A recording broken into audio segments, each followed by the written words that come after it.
모든 영광과 존귀와 찬양을 받으실 분은 여호와와 우리 주 예수님 한 분뿐이십니다. 아멘. 주님께 모든 영광을 올려드립니다.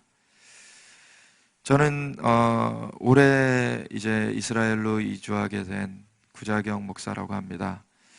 사실 그 전부터 계속 이스라엘 사역은 해왔는데 이스라엘 사역을 이제 왔다 갔다 하면서 이 한국 땅 가운데 이스라엘을 알리고 같이 기도하는 그런 사역을 해왔는데 이제는 이스라엘로 이주를 하게 됐습니다.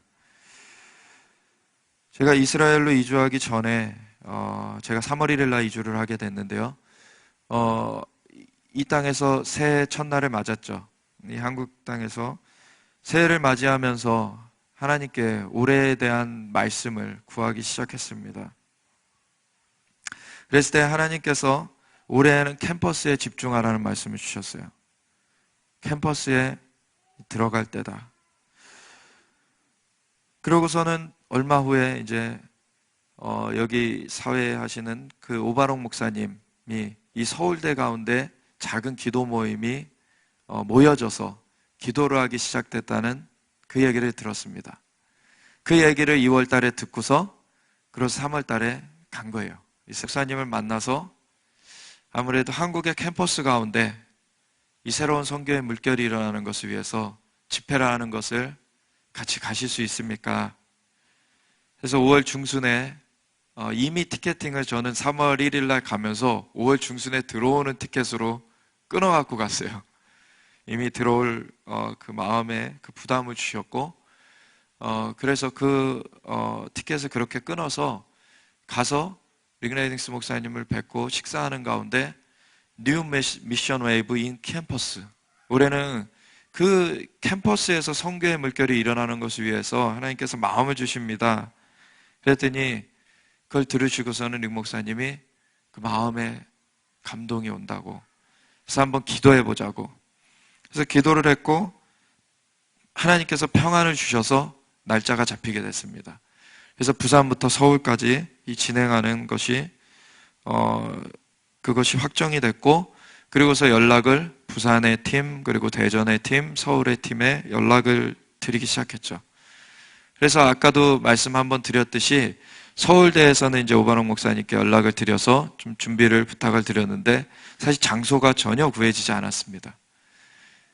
거의 일주일을 남겨놓은 시점까지, 한 열흘 남겨놓은 시점까지 장소가 구해지지 않았어요. 그래서 서울대는 안 되나 보다. 그래서 연세대 쪽으로, 신촌 쪽으로 이제 옮겨서 거기서 하려고 이미 어떤 그렇게 연락을 취해 놓은 상태였습니다. 근데 하나님께서 여기 그 기도 모임을 하고 있던 분 중에 한 분인, 또 다른 한 분인 스티븐 채 박사님, 여기 통역을 하셨던 오전에 그분이 다른 어떤 그 외국 강사분이 오셔서 대전에 그 통역으로 섬기러 가시게 됐는데 그 대전의 그 목회자들 연합 모임에 기도를 부탁하신 거예요. 대전에서는 그분들하고 같이 집회를 하고 왔습니다, 이번에. 근데 그분들께 기도를 부탁하셔서 장소가 지금 안 구해지고 있는데 연합된 기도의 힘을 믿습니다. 같이 기도해 주십시오. 그 기도를 제목을 나눴는데 그 주간에 장소가 잡힌 거예요, 이곳으로. 할렐루야. 하나님께서 우리의 기도를 통해서 역사하십니다. 아멘. 그래서 이 장소가 잡혔고 정말 죽었던 것이 살아나는 것과 같은 그러한 과정을 거쳤습니다. 그래서 이 집회가 이렇게 준비가 될 수 있게 되었고 우리가 올 수 있게 되었는데, 사실은 그보다 앞서서 이 집회를 3월 1일 날 들어가는 때 그 전후에서 경주의 리조트 붕괴 사건이 일어났죠. 그래서 부산의 외대, 외국어대학교 학생들이 신입생 오리엔테이션 하던 그 자리에 그 강당이 붕괴되면서 아이들이 깔리고 한 10여 명이 죽게 되는 일이 일어났어요. 그러고서 한 달여 전에는 4월 16일 날에 세월호가 침몰하는 사건이 일어났죠. 사실 4월 12일 날 그리고 13일 날 솔로몬 그 섬에 그 지진이 일어났었다는 것을 나눠주셨죠, 릭 목사님이. 그리고 4월 14일 밤에 그런 달이 핏빛같이 변하는 그런 일이 하늘에서는 보여졌어요. 그리고 15일 날 6월절을 맞았습니다. 그리고 그 다음 날 세월호 사건이 일어났어요. 제가 그 사건을 이스라엘에서 접하고서는 기도하기 시작했을 때 너무나 참 안타까운 마음에 통곡이 나왔습니다. 그러면서 하나님께서 이 세대를 향한 전쟁이 너무나 얼마나 치열하게 벌어지고 있는지를 마음에 주셨어요. 그러면서 회개하게 하셨는데, 이렇게 전쟁이 치열하게 벌어지고 있는데 내가 그만큼 기도하지 못했다는 것에 대해서 회개할 수뿐이 없었습니다. 분명히 하나님께서 오래 들어서면서 캠퍼스에 대해서 집중하라고 하셨고, 하나님 그 전부터도 사실 다음 세대가 중요하다, 이 캠퍼스가 중요하다는 것을 나눠왔고 그것을 함께 기도하자고 해왔는데, 정작 제 자신이 그 기도를 그렇게 집중적으로 하지 못했다는 거예요. 사실 그 이스라엘에 있으면서 새벽 3시부터 6시까지 그 파수라 그러죠. 와치를 맡아서 기도를 하면서 계속해서 기도는 해왔습니다. 근데 이 다음 세대를 보호하는 기도와 정말 이 세대가 이 마지막 주님의 부르심을 붙들고 일어나도록 기도하는 것을 집중적으로 많이 하지 못했습니다. 근데 그 세월호 사건 이후에 기도를 매일 아침에 하는 가운데 하나님께서 하루는 꿈을 주셨는데, 제가 외국에서 차를 렌트를 해서 이렇게 운전을 하다가 어느 공원에 볼 일이 있어서 차를 주차해 놓고 정차해 놓고 볼일을 보러 간 사이에 차가 도난당한 거예요. 차가 도난당해서 차를 찾는데 안 보이고, 그래서 신고를 해야 되는데 외국에 있었기 때문에 신고할 통신수단이 없었습니다. 그래서 신고를 해야 되는데 전전긍긍하면서 신고를 못하고서는 몇 시간이 갔어요. 그러다가 주변 어떤 마을에 가서 도움을 요청하려고 가서 도움을 요청해서 한 그 청년의 도움을 받아서 신고는 했어요, 가까스로. 근데 또 뭔가 또 조치가 필요하다는 거예요. 근데 그것을 하기 위해서 도움을 또 얻어야 되는데, 도움을 얻으러 그 마을 안으로 들어가 봤더니 그 마을 안에는 남자 여자들이 여러 명이 뒤엉켜서 행음하고 있는 그런 상황이고, 남자가 남자를 탐하고 있고 동성애가 벌어지고 있는 그러한 상황이었습니다. 그런 가운데 어쨌든 그 차를 되찾으려고 계속해서 애쓰는 가운데 깨게 됐어요. 잠에서 깨어나게 됐어요. 그래서 아침에 깨어났을 때 이게 무슨 의미일까? 당장에 그게 오지 않았는데, 아침 기도를 하면서 하나님께서 그것이 세월호 사건과 관련이 있는 것이고 지금의 한국의 상황이다라는 말씀을 주셨습니다. 우리가 한눈을 판 사이에 우리 아이들의 목숨이 도난당했습니다. 근데 그것을 되찾으려고 해도 이 아비세대, 어미세대라고 일컬어지는 그 세대가 음행을 하고 있는 거예요. 세상의 물질에, 그 탐욕에 넘어가서 하나님을 섬기는 것에서 떠나 있었던 것입니다. 제가 예전에 하루는 아침에 일어났는데 하나님께서 이 땅에 반역의 영이 풀어져 있다. 근데 그것을 끊어내려면 이승만 초대 대통령에 대해서 바로 알리는 것이 필요하다. 그 말씀을 주셨어요. 사실 그때까지만 해도 저는 이승만 초대 대통령을 잘 몰랐습니다. 그래서 이승만 초대 대통령은 그냥 얼핏 듣기로 그냥 이 나라를 건국하는데 공을 세우셨지만 권력을 탐하다가 독재를 일삼다가 부정선거하고 그것에 물러나신 분, 이런 정도로만 알았어요. 근데 하나님께서 말씀을 주셨으니까 살펴봐야 되잖아요. 뭐 때문에 그런 말씀을 주셨을까? 그래서 살펴보다가 이호 목사님이라고 하는 그 목사님이 하나님의 기적 대한민국 건국이라는 그 책을 쓰시고 설교를 하시는 것을 접하게 됐습니다. 근데 이 이승만 초대 대통령을 통해서 하나님께서 얼마나 놀랍게 이 땅 가운데 역사하셨는지를 알게 됐어요. 이 이승만 초대 대통령이 사실은 왕가의 자손이죠. 그 고종, 마지막 황제인 고종 황제의 친척이에요. 근데 고종 폐위운동을 벌였어요. 나라가 너무나 어수선한 때였습니다. 이제 세계 열강이 이제 당장이라도 식민화 하려는 그런 상황이었어요. 그런 가운데 조선만, 그 대한제국만 꽁꽁 그 문을 닫아 걸고서 세국정쟁을 펼치면서 나라가 쇠락해 가고 있는 상황이었습니다. 당장에 외국의 침략을 받아 넘어갈 상황에서 의분에 일어났죠. 이 이승만 초대 대통령. 그때까지는 그 청년이었죠. 근데 예수님을 몰랐어요. 그냥 외국의 그런 앞선 문물을 접하고자 배제학당이라고 하는 아펜젤러 선교사님이 세운 그 학당에 그냥 기웃거리다가 영어를 배우게 되고 그러면서 그곳 가운데 접하게 된 것이 그분의 그런 삶이었는데 이분은 그 나라를 위한 열심히 특심이셨죠. 예수님을 안 믿었지만. 그래서 고종 폐위운동을 벌입니다. 그러다가 잡혀서 역적은 어떻게 합니까? 3대를 멸하게 되죠. 근데 왕가의 그런 친척 집안에 있기 때문에 죽이진 않았어요. 그리고 무기징역 같이 그렇게 감옥에 가두게 됩니다. 근데 그 한성 감옥에서 할 일이 없어요. 누울 수도 없는 공간입니다. 그냥 쭈그려 앉아서 목에 키를 차고 손목에 수갑을 발목에 그 착고를 차고서 메고서 그러고서 계속해서 있어야 돼요. 그런 상황 가운데 예전에 그 배제학당에서 성경이란 걸 접했던 것을 기억해냈어요. 성경을 읽어보자.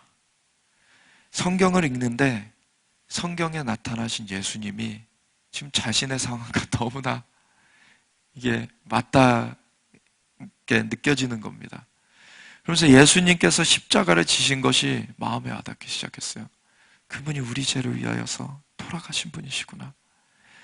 예수님을 마음으로 영접했을 때 그 마음에 불이 임했습니다. 성령님께서 임하신 거죠. 그러면서 그곳 가운데서 글을 쓰기 시작하셨는데 독립정신이라는 그 책으로 나중에 출판되게 됐습니다. 한 300여 편의 글을 쓰기 시작했어요. 근데 그것이 이 나라가 어떻게 될 것이라는 예언서와 같은 것이었습니다. 그 중에 한 예는 이 나라가 배를 통해서 배를 가지고 물건을 실어 날라서 부강하게 되는 나라가 될 것이다. 그때 당시에 뭐 배를 만드는 그런 고급의 배를 만드는 기술도 없었거니와 그런 무역을 한다는 그런 생각을 못했던 때예요. 근데 주님이 감동을 주신 것이죠. 그런 예언서와 같은 글들을 한 300여 편을 쓰셔서 사람들을 일깨우기 시작하셨어요. 자신은 감옥에 있지만 밖에 있는 사람들에게 그 편지들을 보낸 거죠. 그리고 그분이 간수의 총애를 입어서 요셉과 같죠. 그래서 그 사람들을, 그 안에 죄수들을 관리하는 그런 역할을 맡게 됐어요. 자유롭게 되었을 때 그분이 하신 것은 무엇이냐면 전도하기 시작하셨어요. 그때 당시에 한국 땅에 전체 한반도 가운데 그냥 노비와 그 기생들, 그러한 부류의 사람들만 40명이 예수님을 믿고 있던 상태였습니다. 전 한반도 가운데. 근데 그때가 굉장히 그 시기가 나라가 위태할 때였다 말씀드렸잖아요. 그래서 정치사범들이 많았어요. 그 나라를 어떻게 자기의 의로서 바르게 해보자고자 하는 그런 사람들이 잡혀서 그 한성 감옥이라는 곳에 들어와 있었습니다. 그래서 그때 당대의 지식인들, 학식이 있는 자들이 거기 모이게 되는 상황이 됐어요. 그곳 가운데서 전도를 하기 시작해가지고 양반 40명을 주님께로 인도합니다. 전체 한반도 가운데 노비와 기생들만 40명이 믿던 상황 가운데 양반을 40명을 전도를 해요. 그분들이 나중에 3.1 독립운동, 그리고 나라의 그 국가가 재건될 때 그 기반이 되셨던 그런 분들입니다. 그 전도를 하고 나중에 이제 사면이 됐죠. 선교사들의 탄원에 의해서 이제 사면이 돼요. 그래서 나오셔서는 이분이 나라를 재건하는 운동을 벌이는데, 운동을 벌이는 것을 어떻게 하셨냐면 전도를 먼저 했습니다. 나라를 재건하는 운동 전에. 이분의 평생의 기도가 뭐였냐면 100만 크리스천을 주시옵소서. 100만 그리스도인들을 주시면 이 나라가 변할 것을 믿습니다. 근데 이분이 나중에 불미스러운 사건으로 하야를 하시게 되죠. 그 부통령을, 그 사람을 잘못 썼기 때문에 사실 그 부통령이 자기가 다시 당선되려고 벌인 일이었어요. 너무 연로했기 때문에 잘 몰랐죠, 이분은. 근데 어쨌든 책임을 지고 하야를 했어요. 근데 그분이 하야하실 당시에 우리나라 기독교 인구가 102만 명 가까이 됐습니다. 이분의 기도가 응답을 받았어요. 이분이 초대 대통령으로서 세워지고, 사실 그 재건되기 전에 재헌국회가 열렸죠. 재헌국회 국회의장이셨죠. 또 국회의장으로서 그 사회를 보실 때 그때 당시 한국의 크리스천 인구가 2%도 안 되던 때였습니다.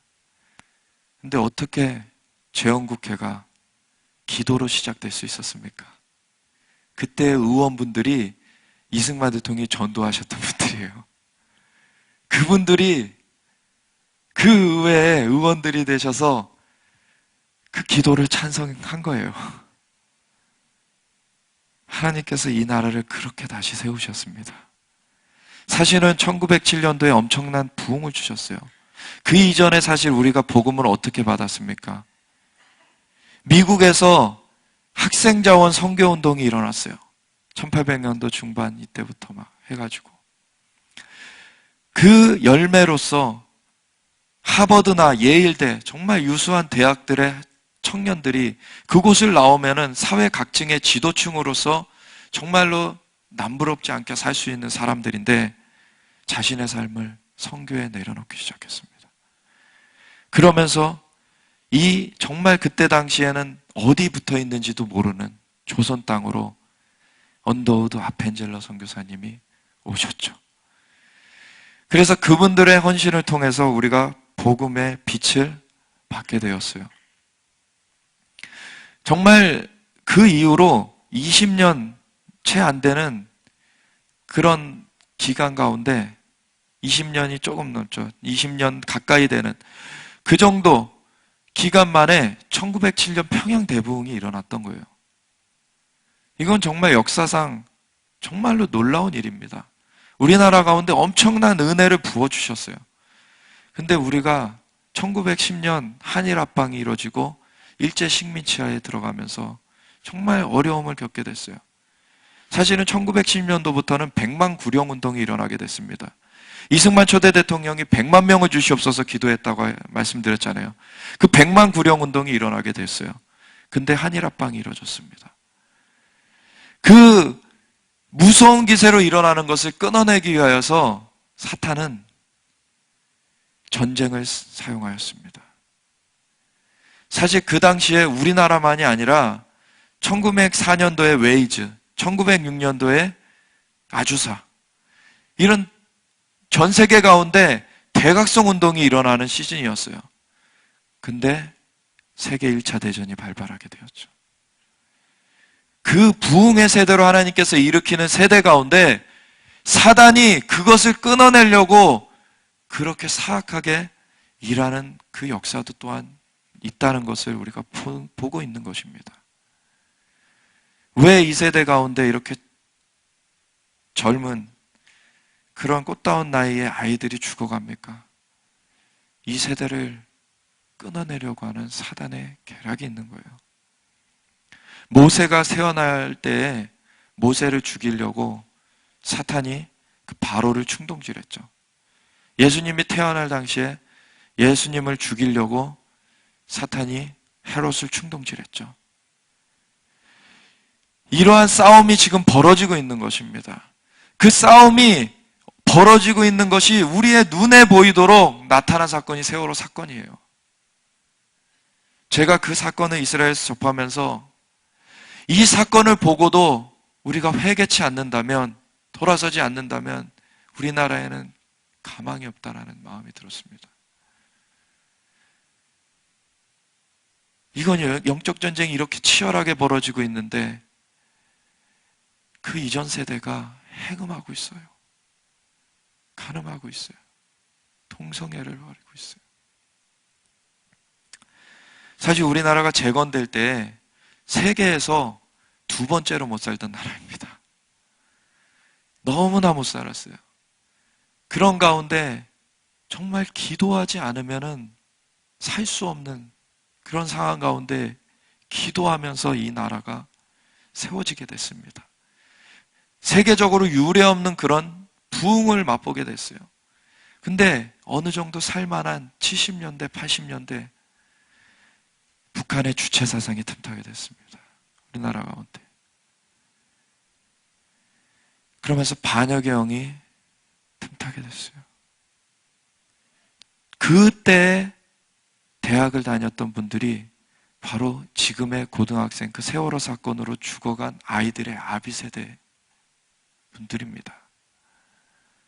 그 중간 세대가 무너졌던 거예요. 저도 이제는 아비 세대가 되었는데 그 반역을 끊어내야 된다.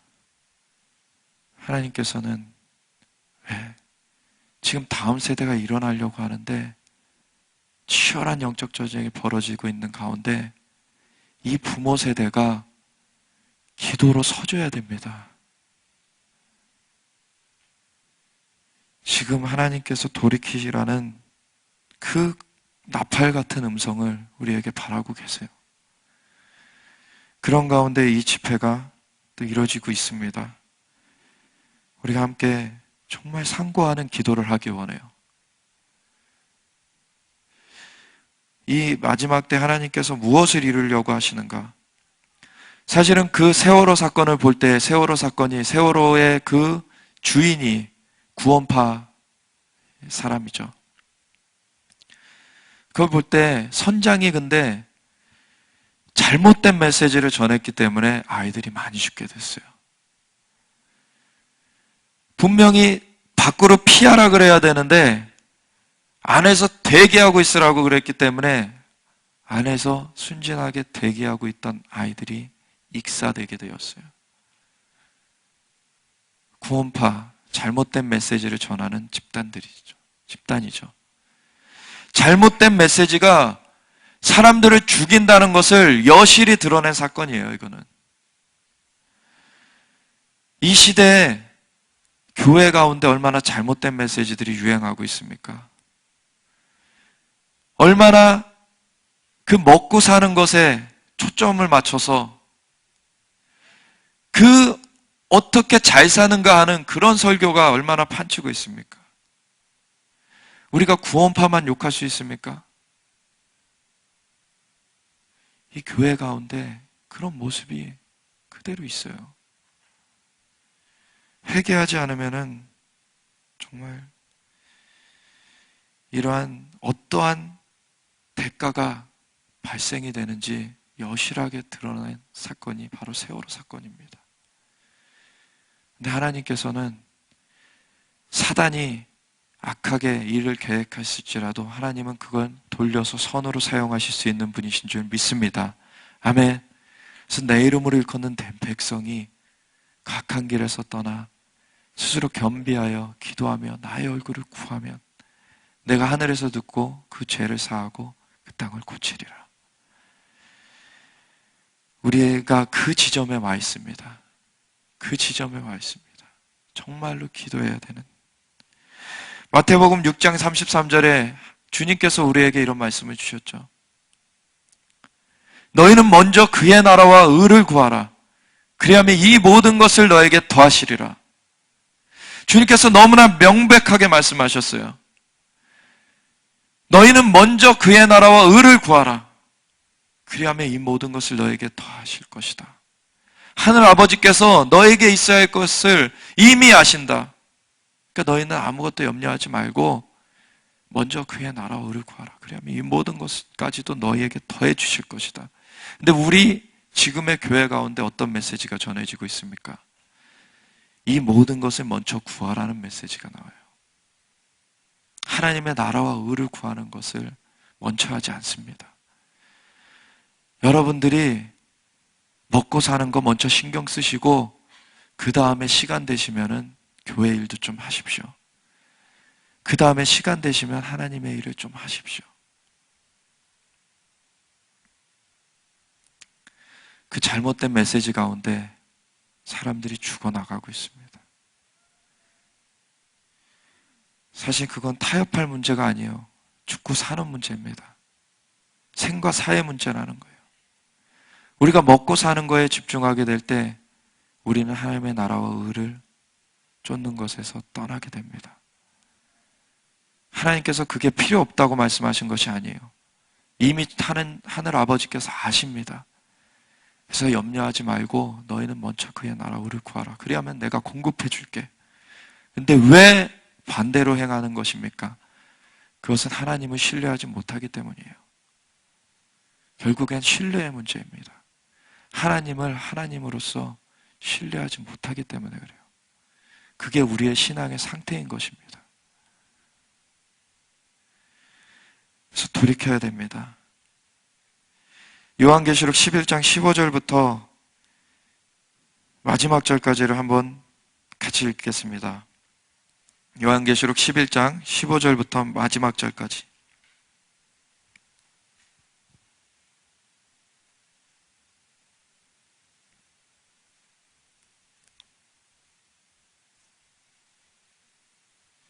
주님이 다시 오시는 그 때에 대한 얘기입니다. 함께 읽겠습니다. 일곱째 천사가 나팔을 불매 하늘에 큰 음성들이 나서 이르되 세상 나라가 우리 주와 그의 그리스도의 나라가 되어 그가 세세토록 왕노릇 하시리로다 하니 하나님 앞에서 자기 보좌에 앉아있던 24장로가 엎드려 얼굴을 땅에 대고 하나님께 경배하여 이르되 감사하옵나니 옛적에도 계셨고 지금도 계신 주 하나님 곧 전능하신 이여 친히 큰 권능을 잡으시고 왕노릇 하시도다. 이방들이 분노하며 주의 진노가 내려 죽은 자를 심판하시며 종 선지자들과 성도들과 또 작은 자든지 큰 자든지 주의 이름을 경외하는 자들에게 상 주시며 또 땅을 망하게 하는 자들을 멸망시키실 때로소이다 하더라. 이에 하늘에 있는 하나님의 성전이 열리니 성전 안에 하나님의 언약궤가 보이며 또 번개와 음성들과 우레와 지진과 큰 우박이 있더라. 아멘. 이렇게 이루어질 줄 믿으십니까? 아멘. 우리 주 예수님께서 마지막 나팔에 주님 다시 오실 거예요. 이 일곱째 나팔이 부러지면은 주님 하늘로부터 다시 오실 것입니다. 그럴 때 어떻게 된다고 나와 있습니까? 세상 나라가 우리 주와 그리스도의 나라가 되어 그가 세세토록 왕노릇 하실 것입니다. 아멘. 우리가 무엇을 따라가고 있습니까? 잠깐 있다 없어지는 이 세상에 쾌락을 쫓아가고 있다면 이 영원한 세상 가운데 영원한 주님의 통치 가운데 들어가지 못할 거예요. 우리가 계시록 14장의 말씀처럼 어린 양이 어디로 인도하든지 간에 따라가는 자들로 서야 되는 것입니다. 근데 여기 보면 이런 말씀이 나와요. 세상 나라가 우리 주와 그의 그리스도의 나라가 되어. 분명히 세상 나라가 우리 주와 그리스도의 나라가 되어 라고 말씀하고 계세요. 많은 크리스천들이 어떠한 잘못된 메시지 가운데 빠져 있냐면 이 세상 나라는 불타 없어져 버리고 우리는 어디론가 이동해 버린다. 천국이라는 곳으로 이동해서 거기서 살 것이다 라는 메시지를 갖고 있어요. 소위 천국 복음이죠. 하루는 제가 운전을 하여서 사무실로 가고 있는데 하나님께서 마태복음 24장 14절에 대해서 말씀하기 시작하셨습니다. 마태복음 24장 14절 너무나 주님의 재림을 앞두고 이루어져야 될 조건으로서 유명한 말씀이에요. 이 천국 복음이 모든 족속에게 증거되기 위하여 온 세상에 전파되니 그제야 끝이 오리라. 주님의 다시 오심이 이 복음이 온 세상에 전파되어야지 그게 이루어진다는 것을 우리는 너무나 잘 알고 있어요. 근데 하나님께서 그것을 뭐에 대해서 말씀하셨냐면 천국 복음이 아니다, 왕국 복음이다 말씀하시는 거예요. 참 이걸 들을 때 이단 아닌가 생각할 수도 있어요. 왜냐하면 여호와의 증인이라는 그 이단에서 이 말을 잘 쓰기 때문에. 근데 잘 생각해 보십시오. 이단이 중요치 않은 걸로 그 이단이 나온 게 아니에요. 그 단어 자체는 중요한 단어예요. 그렇기 때문에 이단이, 그 사탄이 이단을 만들어가지고 그걸 회파해서 혼란을 주려는 것이 사탄의 계략입니다. 신천지, 대표적인 이단이죠. 새하늘과 새 땅 분명히 성경에 기록되어 있고 하나님께서 이루십니다. 근데 그 중요한 것을 사단이 이단을 만들어가지고 회파하는 거예요. 그러면 그것을 우리가 빼앗겨야 되겠습니까? 되찾아와야 되는 거예요. 왜 왕국복음이라고 하셨을까? 제가 그때부터 찾아보기 시작했는데 원문으로는, 헬라어로는 분명히 왕국의 복음이 맞습니다. 영어로 봤더니 This Gospel of the Kingdom이라고 나와 있어요. 만약에 천국이라고 하려면 This Gospel of the Kingdom of Heaven이라고 나와 있어야 돼요. 헬라어 원문에도 하늘에라고 하는 우라논이라는 말이 없습니다. 무슨 차이일까 했을 때 여기 보면은 우리가 읽은 계시록 11장 15절에 보면 그 차이가 분명하게 우리에게 보여집니다. 세상 나라가 주와 그리스도의 나라가 되어 그가 세세토록 왕노를 하실 것입니다. 아멘. 이 세상을 불태워 없애버리시고 주님께서 소위 천국이라 일컫는 곳으로 우리를 데려가는 것이 주님의 복음의 완성이 아니라 주님은 이 땅 가운데 다시 오실 것입니다. 그래서 주님께서 온전히 통치하실 것입니다. 아멘. 그래서 복음은 하늘에 하나님께서 계시는 삼층천 가운데 필요한 게 아니에요. 복음이 어디 필요합니까? 엉망진창이 된 이 땅에 필요한 거예요. 그래서 주님께서 뭐라고 기도하라고 하셨습니까? 하늘에 계신 아버지여, 이름이 거룩히 여김을 받으시며 주의 나라가 임하시며 주의 뜻이 하늘에서 것처럼 이 땅 가운데 이루어지리이다. 우리 크리스천들은 그 통로가 되는 사람들입니다. 그래서 우리가 그냥 예수님 영접했으니까 천국행 티켓을 따놨고 여차저차 살다가 천국으로 옮겨지면 되지가 아니에요. 분명히 싸움이 있습니다. 이 땅을 놓고 벌어지는 싸움이 있어요. 사탄이 마지막에 세계 정부를 만들어가지고 그 우상에게 경배하고 표를 받게 하는 것을 강요하면서 그것을 하지 않는 사람마다 죽이는 일이 이루어질 거예요. 근데 이 땅의 소망을, 지금의 이 땅의 소망을 두지 아니하고 주님께서 다시 오셔서 통치하실 그 나라의 소망을 둔 자들이 그것을 통과하게 될 것입니다. 아멘. 그래서 우리는 사실 이미 예수님을 영접할 때 성령님으로 말미암아 우리의 영이 거듭났고 성령님께서 우리 안에 들어와 계셔서 이미 우리는 천국의 시민권자가 된 사람들이에요. 그래서 우리가 죽고서 갈 사람들이 아니라 이미 천국의 시민권자가 되었고 이제는 하늘에 하나님의 나라가 이 땅에 임하고 하늘에 이루어진 하나님의 뜻이 이 땅 가운데 이루어지도록 우리는 그 통로된 사람들이라는 것입니다. 그래서 우리는 하나님의 나라가 임하게 하는 하나님의 대사들이에요. 시편 110편을 함께 보시고서 마무리를 하려고 그러는데요. 그럼 그 하나님의 나라를 하나님께서 이 땅 가운데 어떻게 이루어 가실 것인가? 우리 이번 집회 주제 말씀이기도 하죠. 시편 110편 3절 같은 경우 1절부터 3절까지 우리가 제가 읽어드리겠습니다. 여호와께서 내 주에게 말씀하시기를 내가 내 원수들로 내 발판이 되게 하기까지 너는 내 오른쪽에 앉아있으라 하셨도다. 여호와께서 시온에서부터 주의 권능의 규를 내보내시리니 주는 원수들 중에서 다스리소서. 주의 권능의 날에 주의 백성이 거룩한 옷을 입고 즐거이 헌신하니 새벽 이슬 같은 주의 청년들이 주께 나오는도다. 아멘. 1절에 이렇게 말씀하고 계십니다. 여호와께서 내 주에게 말씀하시기를. 여기서 내 주가 누구십니까? 의심할 여지 없이 예수님이시죠. 여호와께서 성부 하나님께서 성자 예수님께 말씀하시는 거예요. 내가 너의 원수들로 너의 발판이 되게 하기까지 너는 내 오른쪽에 앉아 있으라. 예수님께서 지금 어디 계십니까? 하나님 보좌 우편에 앉아 계시죠. 그리고서 산자와 죽은 자를 심판하러 오실 것이죠. 근데 언제까지는 그 보좌 우편에 앉아 계셔야 됩니까? 주님의 대적들의 주님의 발판이 되는 그 일이 일어나기까지는 예수님께서는 하나님 보좌 우편에 앉아 계셔야 돼요. 여호와께서 그렇게 말씀하셨잖아요. 그러면은 예수님의 대적이 예수님의 발판이 되는 일이 일어나야 되는데 그것을 어떻게 이룬다고 말씀하고 계시는 것입니까? 그게 바로 시편 110편 2절 3절에 나와 있는 거예요.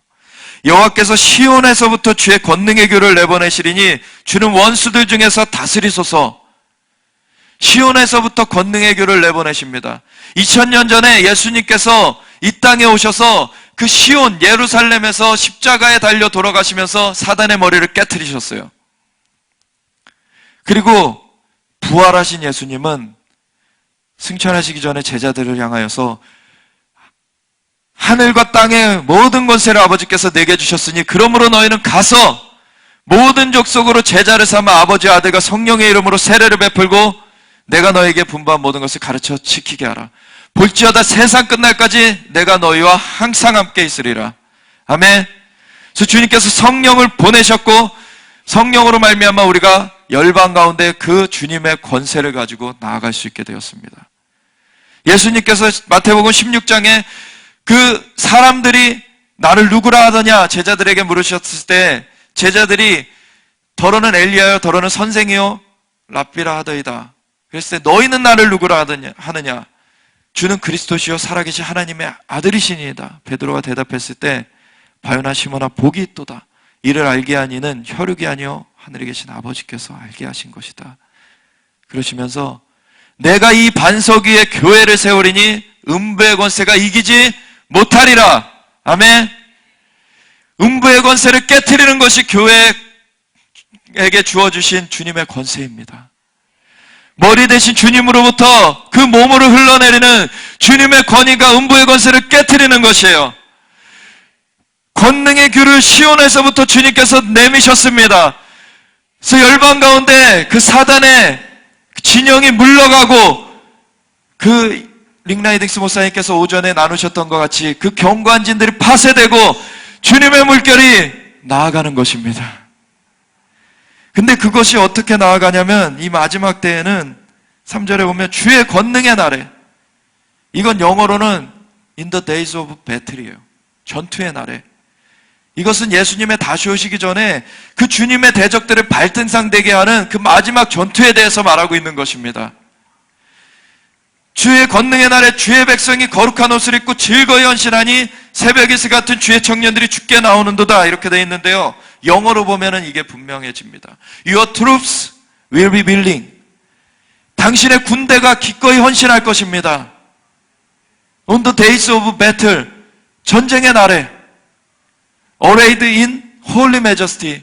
거룩한 위엄 가운데 정렬되어서, 이것은 거룩한 위엄으로 하나님 앞에 거룩과 순결로 그렇게 옷 입은 자들입니다. 근데 그들이 어디서 일어나냐면 from the womb of the dawn. 새벽의 태로부터. 하나님의 말씀은 어디를 기준으로 쓰여졌습니까?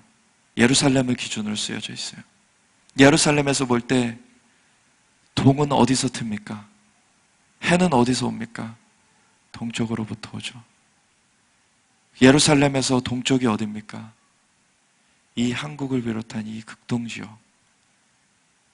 이곳으로부터 하나님께서 새벽 이슬 같은 주의 청년들을 일으켜서 그 마지막 주님의 대적이 주님의 발등상 되게 하시는 일을 이루실 것이라는 것입니다. 그 물결이 일어나려고 하고 있는 것입니다. 그렇기 때문에 사단은 그걸 막아서려고 그렇게도 애를 쓰는 것입니다. 그럴 때 이것은 청년 세대만으로 할 수가 없는 거예요. 아비어미 세대가 이것에 같이 서서 상고의 기도를 해줘야 되는 것입니다. 그것을 하기 위하여서 우리가 이 집회를 갖고 있는 것입니다. 하나님께서 이 일을 이루실 것입니다. 그래서 대적을 멸하시고 주님의 발등상 되게 하셔서 주님이 그것을 밟으시면서 오실 것입니다. 세상 나라가 주와 그리스도의 나라가 되어서 주님께서 세세토록 왕노릇 하실 것입니다. 우리는 그 왕국이 그 주님의 왕 되셔서 온전히 통치하시는 그 왕국이 이루어지도록 우리가 그것을 준비하는 자들이에요. 그래서 우리가 함께 기도하기 원합니다. 주님 이 일에 함께 우리를 초청해 주셔서 감사합니다. 이제는 이 부흥의 세대가 일어나려고 하는데 우리가 함께 섬기며 나아갈 것입니다. 아버지여, 주님 기도의 영을 부어주시옵소서. 아버지, 상고의 기도를 하면서 이 세대가 온전히 주님의 그 부르신 가운데 일어서도록 우리가 함께 섬기며 나아갈 것입니다. 주님 이 세대를 불러일으켜 주시옵소서. 새벽 일시 같은 주의 청년들이 이 동쪽으로부터 일어나 주님의 대적들을 주님 그 발등상 되게 하면서 나아간다고 하셨는데, 하나님 그 말씀을 붙들고 기도합니다. 주의 그 물결이 이제는 시작되게 하여 주시옵소서. 우리 함께 기도하며 나아가겠습니다. 예, 주님 예수아.